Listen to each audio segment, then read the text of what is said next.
후에 살펴볼 하나님의 말씀 마가복음 14장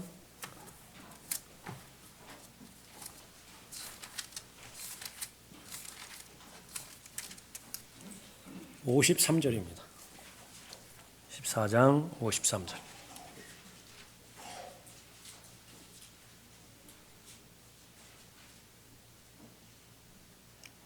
마가복음 14장 53절부터 65절까지 받들어 읽겠습니다.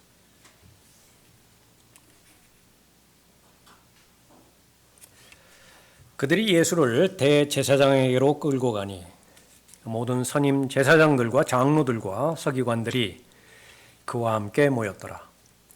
베드로는 멀찍이서 줄을 따라 대제사장의 관저 안까지 가서 종들과 함께 앉아 불을 쬐더라. 그때의 선임 제사장들과 온 공회는 주를 사형에 처하려고 예수에 대하여 증거를 찾으려 하였으나 아무것도 찾지 못하더라. 이는 많은 사람이 죽게 대하여 거짓 증거를 대나 그들의 증거가 서로 일치하지 않음이더라. 어떤 사람들은 일어나서 주에 대하여 거짓 증거를 내며 말하기를 우리는 그가 말하는 것을 들었는데 나는 손으로 지은 이 성전을 헐고 3일 만에 손으로 짓지 아니한 다른 성전을 지으리라고 하더이다라고 하였으나 그들의 증거 역시 일치하지 아니하더라. 그때 대제사장이 한가운데 일어서서 예수께 물어 말하기를 너는 아무것도 대답할 것이 없느냐? 이 사람들이 너에 대하여 증거를 대는 것이 어떠하냐고 하니 주께서 잠잠하시고 아무 대꾸도 아니하시더라. 대제사장이 다시 주께 물어 말하기를 내가 복되신 분의 아들 그리스도냐고 하니 예수께서 대답하시기를 그렇다. 너희는 인자가 권능의 오른편에 앉아 있는 것과 하늘의 구름을 타고 오는 것을 보리라 고 하시니라. 그때 대제사장이 자기 옷을 찢으며 말하기를 우리에게 더 이상 무슨 증인들이 필요하리요? 너희는 하나님을 모독하는 말을 들었도다. 너희는 어떻게 생각하느냐라고 하니 그들은 모두 그가 사형에 해당한다고 정죄하더라. 그리고 몇 사람은 주께 침을 뱉기 시작하면서 또 주의 얼굴을 가리고 주먹으로 치며 말하기를 예언하라고 하며 종들도 그를 손바닥으로 때리더라. 네, 기도하겠습니다. 네. 아버지 하나님, 주님 앞에 또 영과 진리로 또 참된 경배자로 서게 해주셔서 참된 경배 드릴 수 있도록 인도해 주시니 감사를 드립니다. 무엇보다도 하나님을 사랑하는 소중한 하나님의 자녀들이 또 마음으로부터 하나님을 사랑하는 귀한 마음의 동기를 가지고 오후에도 주님을 영화롭게 하고 있습니다.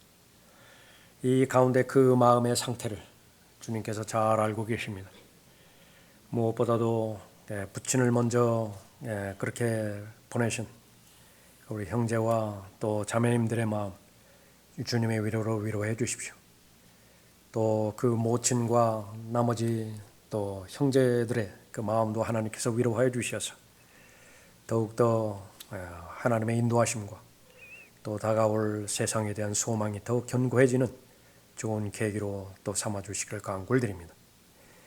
육체의 질병을 가지고 주님의 도움의 손길을 바라는 그런 지체들이 있고 또 여러 가지 마음의 아픔과 갈등을 삶의 문제들을 또 해결받고자 주님 앞에 간절한 마음으로 나온 하나님의 자녀들도 있습니다.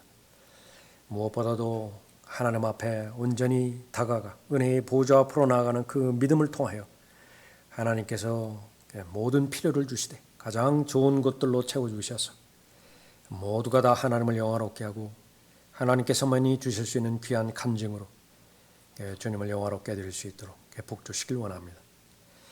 선포되는 말씀 다시 한번 주님께서 각 사람에게 친히 가르쳐 주시고 삶에 적용케 해 주실 때에 저희를 구원해 주시고 또 궁극적으로 구원을 완성해 주실 예수 그리스도를 더 사랑하게 해주시고 더 존귀히 여기며 또 감사가 넘칠 수 있도록 역사해 주시길 간구를 드립니다.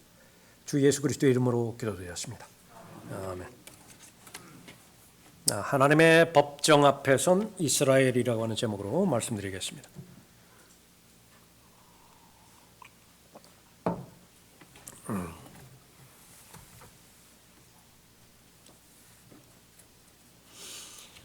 성경에서는 사람들 사이에 일어나는 현상만을 통해서는 결코 알 수 없는 실제적으로 하나님의 관점에서 보는 우주에서 일어나는 사건의 본질, 그것을 많이 기록하고 있습니다.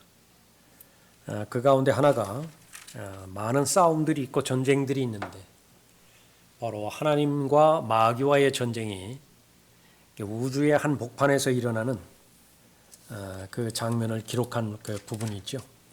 그 장소는 갈보리였고요. 대상은 바로 그 타락한 루시퍼와 사람으로 오신 바로 예수 그리스도의 그 싸움이었습니다. 그것이 바로 예수 그리스도 오시기 700여 년 전에 예언이 되어 있습니다.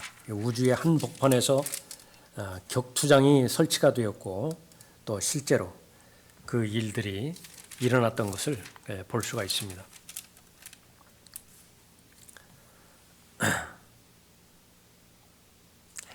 주 하나님께서 나의 귀를 열어주셨기에 내가 거역하지도 아니하고 뒤로 물러서지도 아니하였도다. 내가 치는 자들에게는 내 등을, 머리카락을 뽑는 자들에게는 내 뺨들을 맡겼도다. 내가 치욕과 침뱉음으로부터 내 얼굴을 숨기지 아니하였도다. 이 부분은 오늘 읽은 말씀 본문 마지막 부분이죠. 예수 그리스도께 침을 받고 폭력을 가하고 얼굴을 가리고 계속 얼굴을 때렸던 부분입니다. 그 말이 그대로 예언이 된 거예요. 내가 치욕과 침뱉음으로부터 내 얼굴을 숨기지 아니하였도다. 주 하나님께서 나를 도우시리니 그러므로 내가 부끄러워 아니할 것이며 내가 내 얼굴을 부싯돌같이 하였으니 나는 내가 수치를 당하지 않을 줄 아노라. 나를 의롭게 여기시는 이가 가까이 계시니 그러나 눈에 보이지는 않아요. 갈보리 십자가에서 하나님께서 계시는 것을 보이지도 않고 더 나아가서 하나님께서 도우시고 간섭하시는 그 증거를 하나 찾아낼 방법이 없습니다. 그러나 명확한 사실은 그 어느 때보다도 하나님께서 깊게 관여하시고 다 알고 계신다라고 하는 사실이죠. 나를 의롭게 여기시는 이가 가까이 계시니 누가 나와 다투겠는가? 우리가 함께 서자. 누가 나의 대적인가? 그를 내게 가까이 오게 하라. 보라, 주 하나님께서 나를 도우시리니 나를 정죄할 자가 누구랴? 보라, 그들은 모두 옷처럼 낡아질 것이요 좀이 그들을 먹으리라 말씀하셨죠. 오늘 본문 말씀, 예수 그리스도께서 그 재판 받으시는 그런 그 장면이고요. 곧 이어서 십자가에 그렇게 달리시는 그 부분이죠. 어떤 그 일제 강점기에 관련된 그런 그 이야기라든지 그것을 영화화한 것이라든지 또 그렇게 아주 우울했던 역사, 그러니까 그것을 이렇게 작품으로 이렇게 화해해서 하는 것, 그것을 다른 부분은 다른 사람들은 어떤 보면 저는 아주 극히 싫어해요. 그걸 보면 정말 다른 사람들이 보는 것처럼 암에 걸릴 것 같아요. 그렇게 막 전체적인 그 맥락이 수치스럽고요, 분노가 치밀어 오르고, 그래서 이제 교훈을 받으면 될 텐데 그것이 아주 약한 것 같습니다. 오늘 본문도 마찬가지예요. 예수님께서 십자가에 처형되어지는 부분, 정상적인 그리스도인의 경우라고 한다면 아주 가슴에서 먹먹하고 그렇게 분노가 치밀어 오를 것입니다. 자, 이 사실이 기록된 목적을 통해서 또 역사적인 사실을 가르쳐 주실 뿐만 아니라 이제는 더 한 단계 더 나아가서 얼마나 완악한 죄인들이 의로우시고 아무런 죄도 없으시는 하나님을 재판하는 자리에 서 있는 것인가? 하나님을 심판하고 또 하나님을 자기 마음대로 좌지우지하는 것입니다. 로마서 3장에서도 기록된 것처럼 하나님께서는 모든 죄인들에게 판단을 받으세요. 그것을 허용하시는 것입니다. 하나님의 자리에서, 재판장의 자리에 서서 하나님을 피고 자리에 놓고 계속해서 혐의를 씌우는 거죠. 왜 선악과를 만들었습니까? 부터 시작해서 왜 사람에게 자유의지를 주었습니까? 왜 한 사람의 범죄를 모든 사람에게 다 뒤집어 씌우는 것입니까? 그 여러 가지 그 하나님을 재판하고 심판하고 정죄하는 것입니다. 그러나 결론은 무엇이에요? 하나님께서 이기시는 것이죠. 승리하시는 것이죠. 무엇을 가지고 승리하시는 것이냐? 하나님의 말씀입니다. 그 말씀은 기록된 말씀이 있고요. 육신으로 오신 말씀이 있습니다. 이 본문의 말씀, 이제 산헤드린 공회죠. 공회 앞에서 재판받으시는 예수님에 관한 자세한 그 내용인데, 그분이 오신 목적은 구원을 위해서 오셨습니다. 그러나 구원하기 위해 온 그런 그 죄인들에 의해서, 특히 자기 백성, 예수님의 표현대로 하면 내 백성이에요. 이스라엘에 의해서 고소와 고발당하고 정죄받고 결국은 살해당하는 그런 그 장면입니다. 본질은 무엇이냐? 완전히 뒤집어지는 거예요. 역설입니다. 하나님께서 이스라엘을 심판하시는 것입니다. 하나님께서 이스라엘을 심판하시는 부분이 바로 오늘과 같은 본문의 과정을 통해서 하나님의 법정에 서게 하는 것입니다. 이스라엘을 하나님의 법정에 서서 그 하나하나를 다 증거를 대시고 그 증거 하나하나마다 정죄하시고 그렇게 해서 입을 다물게 만들어 버리시는 것입니다. 그것을 확장한 것이 모든 죄인입니다. 모든 죄인도 마찬가지예요.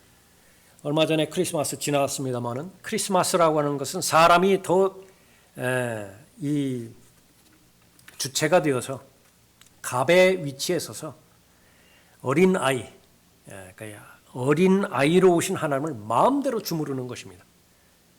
자기 취향에 맞는 예수를 무궁무진하게 만들어내는 거예요. 자기 취향대로 맞는 것입니다. 그래서 재판관계에 기록된 것처럼 어떤 사람 가져다가 그럴듯한 옷 입히고 무슨 강단 하나 만들어 세우고, 그러니까 나를 위해서 축복하라고 하고 나를 위해서 경배 드리게 하라고 하고, 그러니까 나를 위해서 나에게 제사장이 되게 하라, 그렇게 말하는 것이죠. 이스라엘은 지금 현재 하나님의 법정에 서 있습니다. 자신들의 메시아, 자신들의 왕, 자신들의 심판자를 대면하고 있지만은 그가 누구인지를 알지 못하는 거예요. 그래서 그 이스라엘이 어떻게 하나님으로부터 심판받았는지 본문은 말하고 있습니다. 어떻게 이스라엘은 하나님의 법정에서 정죄받고 심판받았는가? 첫 번째로 하나님을 체포함으로 정죄받습니다. 53절 보십시오. 그들이 예수를 대제사장에게로 끌고 가니 모든 선임 제사장들과 장로들과 서기관들이 그와 함께 모였더라. 그때의 대제사장은 카야파였습니다. 카야파의 장인이 안나스였는데, 안나스는 대단한 영향력을 가지고 있는 그런 그 존재였었죠. 그들 주변에 이렇게 종교 지도자들과 장로들, 서기관들이 함께 모였습니다. 이 바로 직전의 상황은 유다 이스카리옷이 예수 그리스도를 배반하죠. 군사들을 동원해서 체포하는데 그 사실을 알고서 이제 명목상으로 재판의 과정을 통과해서 죽이려고 하는 그런 장면입니다. 54절에 베드로는 멀찍이서 줄을 따라 대제사장의 관저 안까지 가서 종들과 함께 앉아 불을 쬐더라. 이것은 다음 시간에 이제 마지막 부분, 14장 마지막 부분에서 이렇게 다루는 부분이고요. 55절. 그때의 선임 제사장들과 온 공회는 그 주를 사형에 처하려고 예수에 대하여 증거를 찾으려 하였으나 아무것도 찾지 못하더라. 이는 많은 사람이 주께 대하여 거짓 증거를 대나 그들의 증거가 서로 일치하지 않음이더라. 어떤 사람들은 일어나서 주에 대하여 거짓 증거를 대며 말하기를, 우리는 그가 말하는 것을 들었는데 나는 손으로 지은 이 성전을 헐고 3일 만에 손으로 짓지 아니한 다른 성전을 지으리라고 하더이다라고 하였으나 그들의 증거 역시 일치하지 아니하더라. 안나스의 집으로 이렇게 끌려 가신 그런 그 장면이죠. 안나스가 먼저 예수님을 신문한 뒤에 결박해서 카야파에게 이제 보내는 장면입니다. 요한복음 18장과 같은 병행 구절에 보면 자세하게 그렇게 나와 있습니다. 공회가 나오는데 성경에서 공회는 많이 나옵니다. 카운슬. 이 부분은 처음부터 끝까지 악한 모임입니다. 그 목적은 하나님을 대적하는 모임이고요. 또 하나님의 뜻을 실현하기 위해 오신 예수 그리스도를 반대하고 예수 그리스도를 죽이려고 하는 그런 목적으로 또 그 뜻에 합한 모든 사람은 다 모일 수 있습니다. 그런 집단이에요. 그래서 카운슬 들어가는 것은 요즘으로도 말하면 모두가 다 성경을 대적하는 것입니다. 우선적으로 바티칸 공회가 있고요. 바티칸에서 열리는 캐톨릭 공회이죠. 카운슬입니다. 종교협의회, WCC, NCC, C에 해당되는 것은 다 카운슬입니다. 세계 종교협의회 그런 것들도 역시 마찬가지입니다. 그것은 아무리 예수라고 하는 이름을 많이 거명한다 하더라도 고린도후서 11장에 나오는 또 다른 예수를 말하는 거예요. 그 실체는 마귀인데 그 옷을 예수라고 하는 옷을 입혔을 뿐입니다. 여기에서 벌어지는 이 모든 재판, 이것은 불법적인 재판이었습니다. 체포의 목적이 시시비비를 가리는 것이 법정이어야 함에도 불구하고 미리 결정해 놨습니다. 그러니까 죽여야 돼요. 무슨 수단을 쓴다 하더라도 반드시 죽여야 됩니다. 그러면 어떤 방법을 동원할 것이냐, 그것만 연구하면 되는 것입니다. 그것을 찾아내야 되어지는 것입니다. 이것을 오늘날로 말하면, 미국의 용어로 말하면 캥거루 법정입니다. 캥거루가 어떻게 가죠? 건너뜁니다. 점프해가지고 펄쩍 뛰죠. 중간 다 생략해버리는 거예요. 그 가운데서 나온 이름인 것입니다. 이 편향된 배심원들 미리 결정해 놓고요. 그것을 다 약속을 주어서 그렇게 사든지 돈으로 그렇게 사든지 이미 왜곡된 법정으로부터 시작됩니다. 피고는 방어할 그런 권리가 있는 것인데 그 부분에서 어떠한 권리도 주지 않습니다. 자신을 변호할 수 있는 증거, 그것을 허용하지 않고요. 모든 것이 다 법을 무시합니다. 불법이에요. 합법적이지 않은 상태에서 최초에 만들어진 결론에 해당되어지는 이미 형성된 그 결론을, 평결을 내리는 법정을 말하는 것입니다.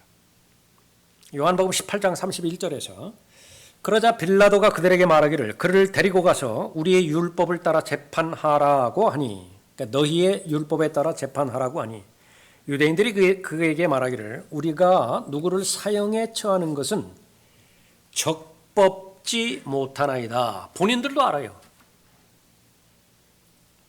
적법하다. lawful입니다. 그게 아니에요. not lawful이에요. 적법하지 않아요. 누군가를 죽인다라고 하는 그 부분들은. 그런데 그 법에 위배된다라고 하는 사실을 인정하면서도 예수 그리스도를 죽이려고 하는 것입니다. 어디 법정이죠? 그 자신들의 법정이라고요. 모든 것이 처음부터 끝까지 이 불법적인 요소가 있었습니다. 이 재판이 열린 시기도 불법이었고요. 유대인의 법에 따르면 밤에 열리면 안 돼요. 또 명절에 열리면 안 됩니다. 안식일 전날 열려서도 안 되는 것입니다. 장소도 불법이에요. 법정에서 열려야 되는데, 산헤드린에서 열려야 되는데 이것은 개인 관저에서 열립니다. 진행 방식도 그렇게 불법이었습니다. 이 산헤드린이 이 피고 예수 그리스도에 대해서 고소할 수 없습니다. 다른 증인들에 의해서 고소를 받아야 되는 거예요. 그런데 중간에 왜곡돼서 산헤드린이 주체가 돼서 고소를 막 해대기 시작해요. 오늘날 말하면 판사는 판결을 내려야 되는데 검사가 시원찮아요. 그러니까 판사가 검사 앞에 나가가지고 계속 고소를 해버리는 것입니다. 그런 편향된 재판이었던 것입니다. 거짓 증인들을 찾아 나섰는데 모세의 법에 의하면 두세 사람의 증인이 있어야 그 판결이 효력을 발휘하죠. 그래서 계속 증거를 찾아내야 됩니다. 합당한 증인이 나오지 않으니까 거짓 증인들을 찾아 나섭니다. 그 가운데서 가장 가깝게 찾아낸 것이 예수님께서 말씀하셨어요. 성전을 헐라고. 근데 그때에 자기 몸을 가리킨 것입니다. 근데 그 사람들이 그것을 알아요. 그럼에도 불구하고 죽일 목적으로 50년 동안 계속 건축 중에 있었던 헤롯 성전을 헐어버리라고. 그 신성모독입니다. 그러면 자기가 손으로 짓지 않은 또 다른 성전을 지을 것이라고 그렇게 왜곡하죠. 그런데 그 증거를 하는 그 같은 내용을 말하는 사람들도 일치하지 않습니다. 그러니까 계속해서 이 고소의 내용을 바꿔가기 시작합니다. 변경하게 되는 거예요. 자신을 왕이라고 그렇게 주장합니다. 그러니까 왕은 네로인데 또 세금을 내지 말라고 그렇게 말합니다. 그것도 안 되니까 이제 또 다른 편으로 그렇게 옮겨가고 그렇게 해서 계속 결국은 신성모독으로 몰아가게 되어지는 것입니다. 목적은 단 하나예요. 주를 사형에 처하려고 예수에 대해서 증거를 찾으려고 계속 증인을 계속 데려오는 것입니다. 밤에 열린 이 재판은 불법적이었고요. 안식일 전날 그것도 유대인의 명절 기간에 재판이 열렸는데 유대인의 법에도 어걸렸습니다. 종교법에도 어긋나고요. 자신들이 가지고 있는 시민법에도 위법이 되어져 있었던 것입니다. 너는 아무것도 대답할 것이 없느냐? 이 사람들이 너에 대하여 증거를 대는 것이 어떠하냐?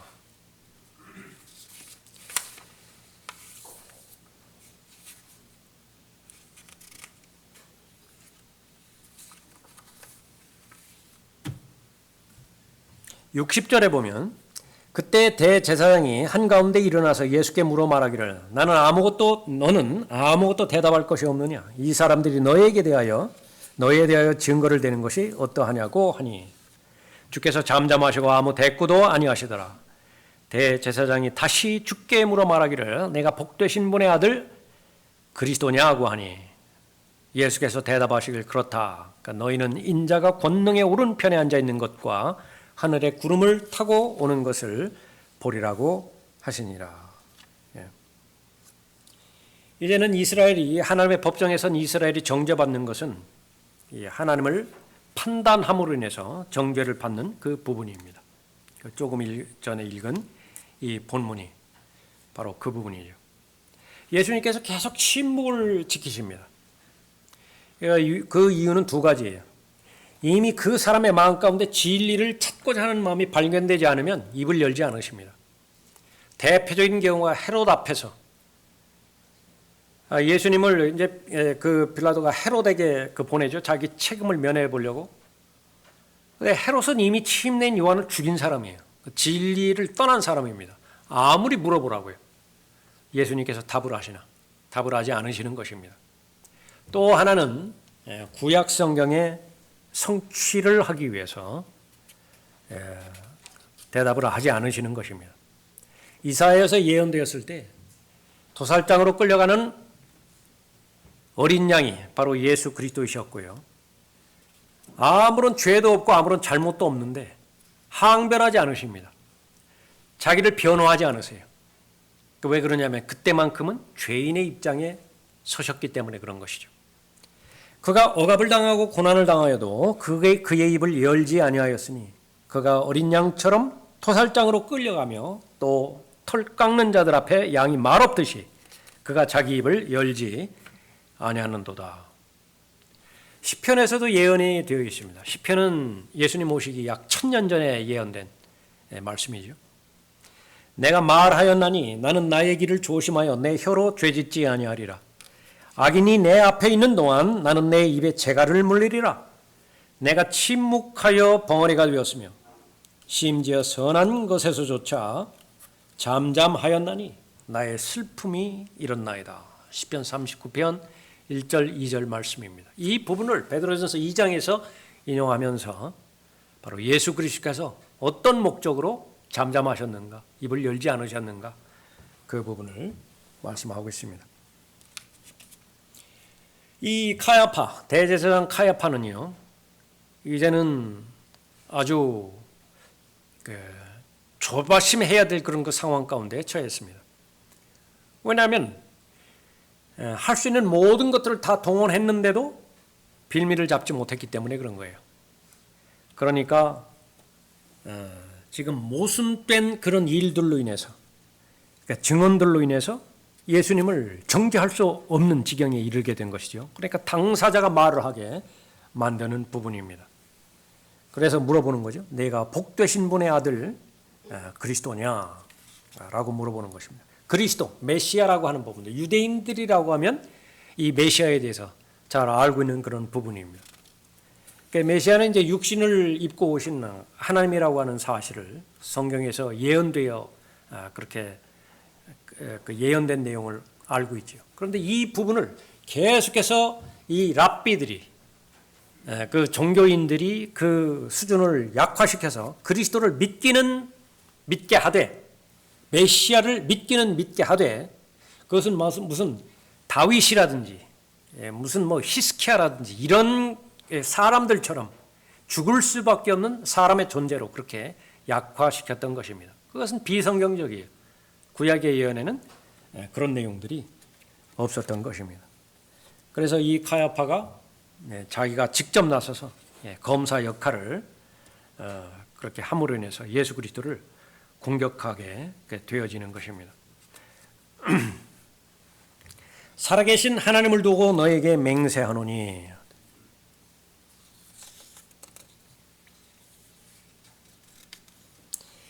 이게 이 마태복음 26장 63절에서 언급된 내용인데 살아계신 하나님을 두고 너에게 맹세하노니 그렇게 해서 이제 예수님께서 강제적으로 대답하도록 이렇게 강요하는 그런 그 부분입니다.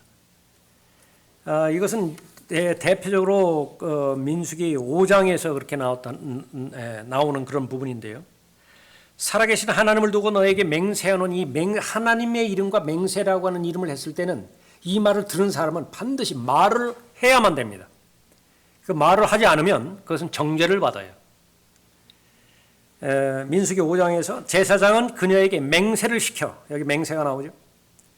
그 여인에게 말하기를 아무도 너와 더불어 동침하지 아니하였고 내가 내 남편 대신 다른 사람과 탈선하여 불결하게 되지 않았으면 너는 저주를 일으키는 이 쓴 물에서 면하게 되리라. 그러니까 간음하고 음행한 그 여인을 판가름할 때 바로 하나님의 이름을 이렇게 거명을 합니다. 그러면 그 여인은 반드시 말을 해야 됩니다. 자기가 죄를 지었다, 죄를 짓지 않았다. 그것이 바로 저주의 맹세를 하게 한다라고 하는 그런 표현입니다. 그래서 예수님은 반드시 답을 하셔야 돼요. 답변을 하게 해야 됩니다. 답변을 하지 않으면 어떻게 됩니까? 율법에 의해서 죄를 짓게 되는 것입니다. 내가 복되신 분의 아들 그리스도냐? 마태복음 26장에서는 하나님의 아들이냐? 이 부분들도 말씀하고 있는 것입니다. 그래서 이 그리스도 메시아, 하나님께서 기름 부으신 자라고 하는 그런 부분인데 메시아 그러면 의미가 없다고 그랬죠? 그리스도 그러면 의미가 없습니다. 왜 그러냐 그러면 바로 하나님의 기름을 부은 자가 있고 사탄의 기름 부음을 받은 자가 있기 때문에 그렇습니다. 그래서 어떤 그리스도냐라고 하는 것이 중요한 그런 부분인 것입니다. 시편 2편에 의하면 그 하나님의 메시아, 하나님의 독생자라고 하는 사실을 알았죠. 오늘 내가 너를 낳았노라. 처녀로부터 출생하는 것을 말하는 것입니다. 메시아에 관련된 그런 예언의 말씀이죠. 또 육신으로 오시는 그 하나님은 전능하신 하나님이라고 하는 사실도 이미 알고 있었습니다. 이제는 증인을 통해서는 정죄할 수 없는 것을 이 대제사장이 잘 알고 있습니다. 그래서 바로 예수 그리스도의 답변을 통해서 원하는 답변은 자기가 하나님이라고 하는 고백을 듣게 하는 것입니다. 그것은 모든 사람이 인정할 때 신성모독이에요. 그거는 반드시 돌로 쳐서 죽여야 되는 그런 그 죄를 범하게 되는 것이죠. 그쪽으로 몰아가는 것입니다. 그렇게 답변하도록 방해하는 것입니다. 예수님의 답변은 무엇입니까? 예수님의 선언 62절에 예수께서 대답하시기를 그렇다.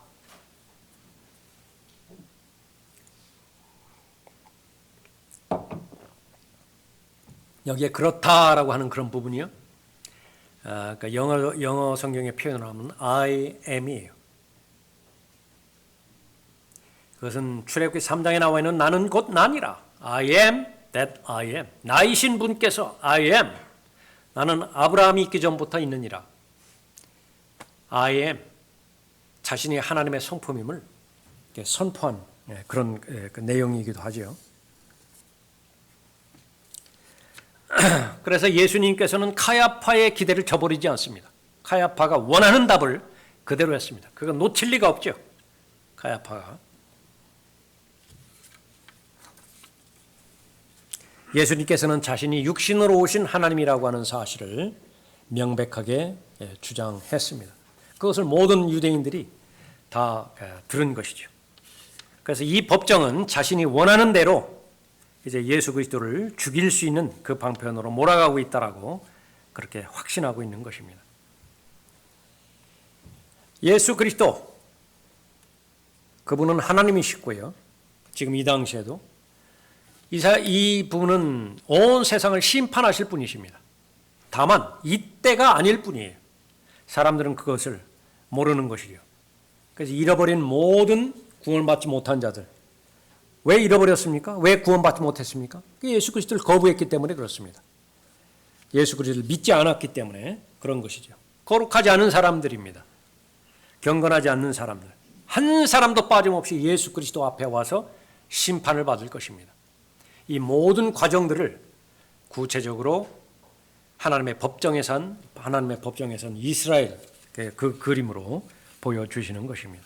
우리에게 주는 교훈, 사람의 시력이 2.0이 된다 하더라도 영적으로 보지 못하면 소경입니다.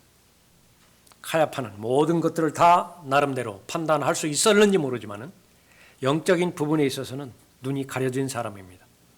가장 가깝게 메시아를 두고서도, 가장 가깝게 하나님의 아들을 대면하고서도 여전히 계속해서 죄인 취급을 하고 또 죽여야 될 대상으로 잘못 봤던 것이죠. 그래서는 안 되는 것입니다. 우리들이 계속해서 구령자로서, 거리 설교자로서 목소리를 높여서 예수 그리스도를 외치는 까닭은 바로 그 보지 못하는 흑암의 권세에 억압당하고 있는 죄인들을 사랑하는 아들의 나라로 옮겨오기 위해서, 빛의 나라로, 참 빛으로 인도하기 위해서 그렇게 애쓰는 것이죠. 극과 극으로 달려질 것입니다. 그리스도의 심판석에서 상과 유업과 보상의 대상이 되어지는 사람이냐, 아니면 그 무서운 큰 백보자 심판에서 하나님의 법정에서 최종적으로 둘째 사망에 들어가라는 사형 언도를 받고, 그렇습니다. 바로 하나님은 주님이십니다. 주님께서 하신 말씀은 모두가 다 옳습니다. 그 고백을 하고 불못으로 들어갈 것이냐, 그것을 판가름 짓는 부분이죠. 절대로 하나님의 법정에 서서는 안 됩니다. 그런데 왜 하나님의 법정에 서는 것입니까? 하나님의 그 말씀을 왜곡하기 때문에 그렇습니다. 하나님의 말씀보다 종교의 권위를 더 우월하게 두기 때문에 그렇죠. 메시아의 권위보다 사두개인의 권위, 바리새인의 권위, 대제사장의 권위, 서기관들의 권위, 그것이 훨씬 더 높았습니다. 오늘날이라고 변하지 않아요. 우리는 모두가 다 예수 그리스도를 따르는 예수 그리스도의 제자들이 되어야 되는데, 얼마나 많은 사람들이 교단 교회의 제자들이 되어서 또 어떤 특정한 한 인물의 사람의 종이 되어서 명목만 예수 그리스도의 제자라고 하면서 일생을 그렇게 다 정죄받은 인생을 그렇게 살아가고 있습니다. 마지막 세 번째, 하나님을 대적함으로 인해서 정죄를 받았습니다. 62절 보십시오. 예수께서 대답하시기를, 그렇다. 너희는 인자가 권능의 오른편에 앉아있는 것과 하늘에 구름을 타고 오는 것을 보리라. 인자가 권능의 오른편에 앉아있는 것, 그것은 오늘 이 시대의 예수 그리스도의 위치이죠. 그러나 조금 있으면 하늘에 구름을 타고 오는 것, 이것은 모든 사람이 다 지켜보는 것입니다. 그것은 환란 후에 유대인 성도의 휴거가 있을 텐데, 그 휴거의 시점은 바로 예수 그리스도의 지상 재림 바로 직전 어느 시점인가 있겠지요. 그러니까 그것을 다 제시해 주시는 것입니다. 63절에 그때 대제사장이 자기 옷을 찢으며 말하기를, 우리에게 더 이상 무슨 증인들이 필요하리요? 두 사람 세 사람 이게 이제 필요 없다. 당사자가 신성 모독 가운데서 가장 신성 모독적인 말을 하는데 더 이상 무슨 증거가 필요한가? 확답을 얻은 것을 말하는 거죠. 너희는 하나님을 모독하는 말을 들었도다. 너희는 어떻게 생각하느냐라고 하니 그들은 모두 그가 사형에 해당한다고 정죄하더라. 그리고 몇 사람은 주께 침을 뱉기 시작하면서 또 주의 얼굴을 가리고 주먹으로 치며 말하기를 예언하라. 이것은 이제 눈을 가린 것을 말하는 거죠. 그러고 나서 그 대제사장의 그 종들이 얼굴을 강타하기 시작하는 것입니다. 내가 하나님이라고 한다면, 내가 하나님의 아들이라고 한다면 누가 때리는 것인지 알아맞혀 보라. 신성을 여기서 발휘를 해서요. 천사 한 사람이 한 번 손짓을 하면 18만 5천 명이 죽어나가는 마당에 하나님 자신이 여기에 대해서 자신을 방어한다고 했을 때 여기 살아남아 있을 사람이 누가 있어요? 누군지 예언하라. 그렇게 봤죠. 그러면 그 가운데 얼마나 많은 군사들이 또 있습니까? 얼마나 많은 사람들이 있어요. 요즘으로 하면 아무리 이름 없는 쫄병이라 하더라도요. 그 사람의 계급, 그 사람의 군번, 그 사람의 총번, 그 사람의 소속, 중대, 소대, 분대, 그것까지 다 말씀하실 수 있다. 예. 마음의 속에 무엇이 들어있는지를 아시는 분인데 이걸 못하시겠어요? 그러나 안 하신 것입니다. 그 목적은 무엇이냐? 모든 사람을 하나님의 법정에서 무죄 판결을 받게 할 목적에서 그렇게 하신 것입니다. 이스라엘은 하나님을 정면으로 대적했습니다. 자신이 가장 경건하다라고 그렇게 평가를 하는 대제사장. 증인이 없는 재판이 어디 있어요? 증거가 없는 판결이 어디 있습니까? 예수 그리스도께서 자신에 관련돼서 인자가 권능의 오른편에 앉아 있는 것과 하늘의 구름을 타고 오는 것을 보리라 말했으면 그것을 스스로 입증하라고 제시를 해야 될 텐데 그런 과정도 없습니다. 주장을 하면 그 주장의 진위 여부를 가려야 되는 것인데 그것도 없어요. 모두가 다 한결같이 다 편향되고 왜곡된 그런 그 재판인 것입니다. 유죄예요, 유죄. 그래서 그 법정에 내려지는 결론, 그것은 예수 그리스도는 죽을 수밖에 없다. 사형에 처한다라고 하는 그 부분입니다. 대표적으로 이스라엘의 법정에서 내려진 판결이지만 모든 죄인이 내려지는 동일한 그런 모습인 것입니다. 본성이 드러나죠. 이 본성이 드러나는 때가 마지막 날들입니다. 이제는 계속 숨어 있어야만 됐어요. 근데 이제는요, 마음껏 휘젓고 다닙니다. 몇십 년 전만 하더라도 목사라는 신분 자체가 신뢰의 대상이었습니다. 제가 살아온 때가 그랬었어요. 저의 청년 때, 저 사람이 목사다 그러면은 그 신분 자체가 신뢰의 대상이었습니다. 뭐 자신에 대해서 입증하고 구구이 설명하고 그럴 필요가 없어요. 무엇을 했다, 무엇을 안 했다 그러면 그 여과 없이 다 받아들이는 세상이 돼버렸습니다. 그러나 얼마나만큼 이제 세상이 타락하고 그 전에는 이 종교적인, 그 교리적인 타락만 있었거든요. 도덕적이고 윤리적이고 또 생활에 관련돼서는 그 자신의 선을 유지했는데 그건 마저 이제 무너져 버렸죠. 그 역할을 한 것이 이제 언론들입니다.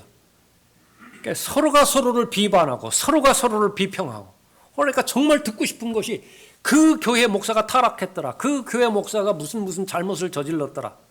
그러니까 이것만큼 아주 듣기 좋은 소리가 없어요. 이게 이제 일반화가 되어져 버렸습니다.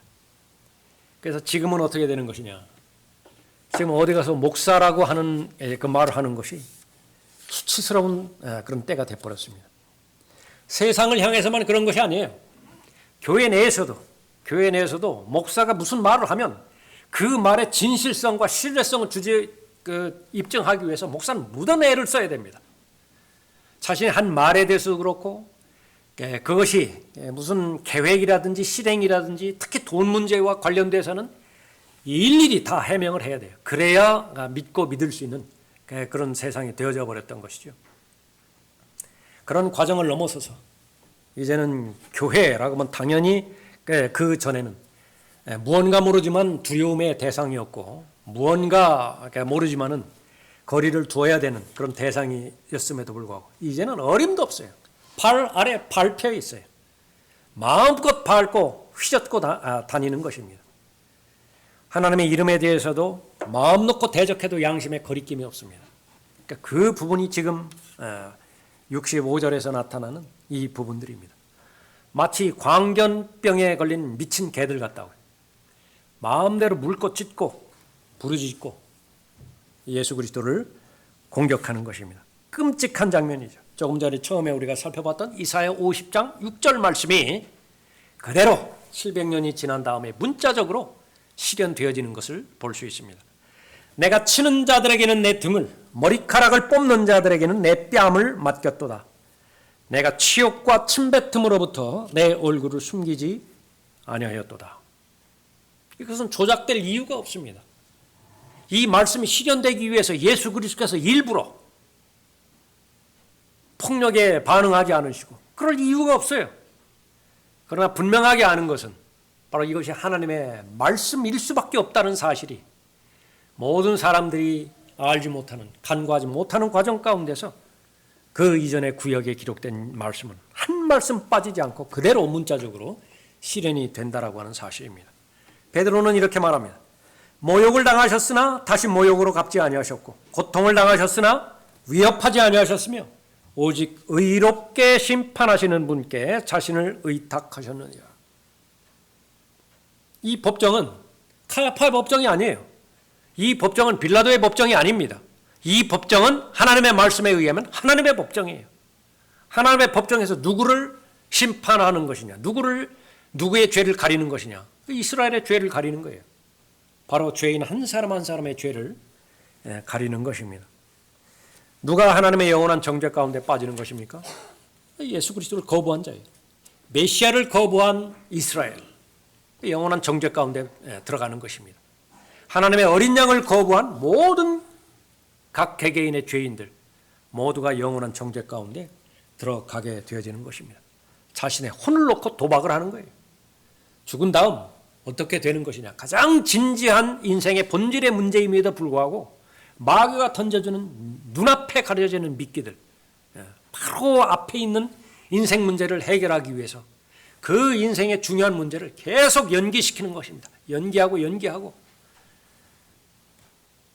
그것은 바로 죽음이 자신을 삼킬 그때까지도 해결하지 못한 채 죽음 안으로 들어가고 마는 것이, 그 가운데서 하나님의 말씀의 진리대로 그렇게 살았다고 한다면 가장 본질적인 문제, 죄 문제를 해결하는 것이고요, 그 죽음의 문제를 해결하는 것이고, 누구나가 서야 되는 하나님의 법정의 문제를 해결해야 되는 것이고, 법정에서 선언 대로, 법정에서 언도되어지는 대로 유죄 판결을 받게 되어졌다고 한다면 영원한 둘째 사망의 문제를 해결해야 되는데 그것보다 더 급한 부분은 없습니다.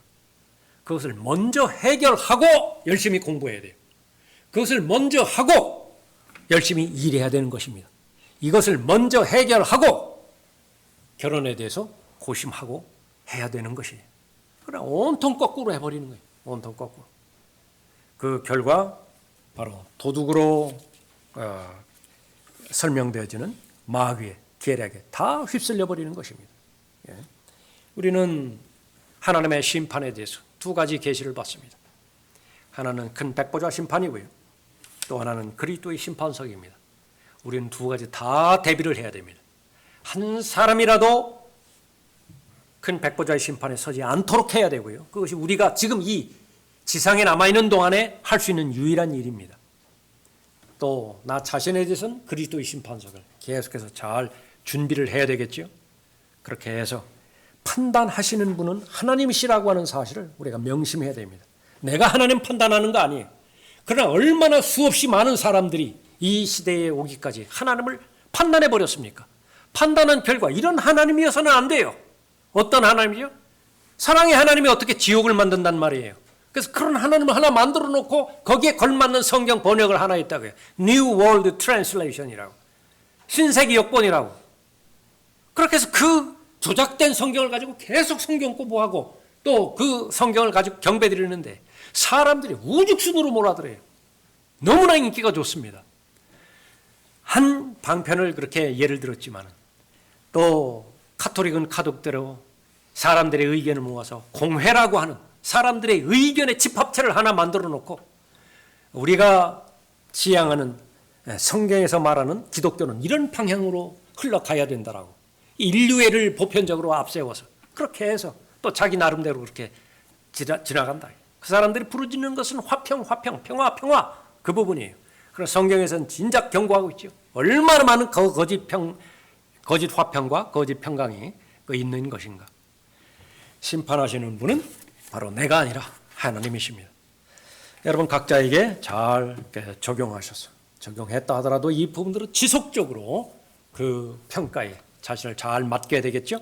그것이 바로 자기를 부인하는 일이고 하나님을 시인하는 일입니다. 그렇게 됐을 때에 하나님의 약속의 말씀에 따라서 하나님의 아들의 권세를 지닌 자로서 가장 합당한 삶을 잘 살 것입니다. 계속해서 예수 그리스도 얼굴에 침을 뱉을 것인가. 진지하게 한번 생각해 보세요.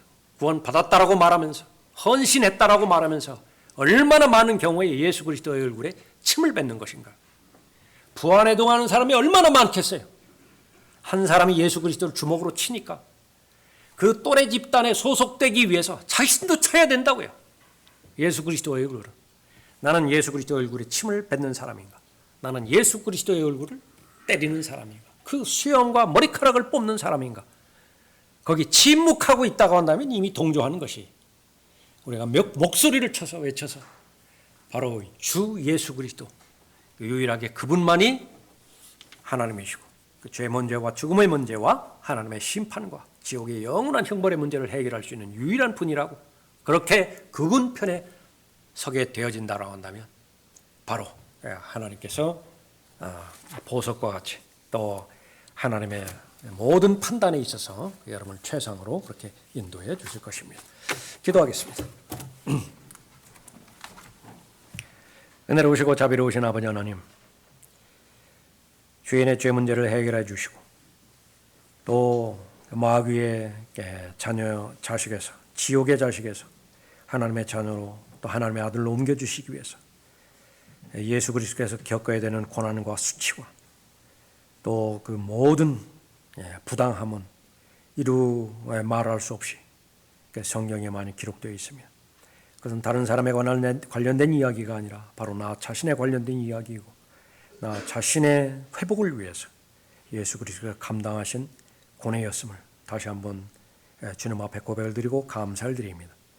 지금까지 예수 그리스도의 편에 서서 또 예수 그리스도를 위해서 자신의 모든 어려움들을 인내하고 많은 다양한 환난들을 통해서 또 하나님의 나라에 들어간다라고 하는 하나님의 약속의 말씀을 자신의 인생의 삶의 모토로 삼고 살아온 하나님의 자녀들임을 주님께서 알고 계십니다. 계속해서 그 남은 여정을 주님께서 주시는 은혜 또 그 능력으로 잘 완주할 수 있도록 복 주시기를 간구를 드립니다.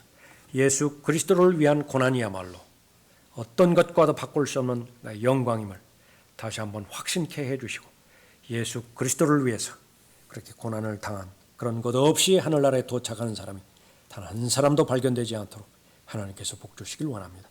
주 예수 그리스도 이름으로 기도드렸습니다. 아멘.